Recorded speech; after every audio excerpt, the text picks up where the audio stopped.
ఇలాంటి భర్త దొరికితే మాత్రం నిజంగా ఆడదాని బ్రతుకు నరకంగానే ఉంటుంది. నంబర్ 1, వేరే ఆడవాళ్ళని కట్టుకున్న భార్య ముందే వేరే ఆడవాళ్ళని పొగుడుతూ ఉంటారు. కొంచెం కూడా లేకుండా వేరే ఆడవాళ్ళని కట్టుకున్న భార్య ముందు పొగిడేవాడు.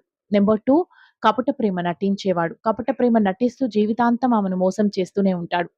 ఆమె చేసిన చిన్న చిన్న తప్పుల్ని కూడా భూతద్దంలో చూపించి ఆమెను ఇన్సల్ట్ చేస్తూ ఉంటాడు. నీకేం తెలీదు అన్నట్టుగా బిహేవ్ చేసి అందరి ముందు ఆమెని క్రిటిసైజ్ చేస్తూ మాట్లాడుతూ ఉంటాడు.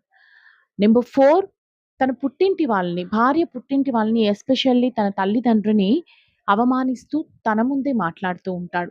అలా మాట్లాడినప్పుడు ఆ అమ్మాయి ఎంత బాధపడుతుంది?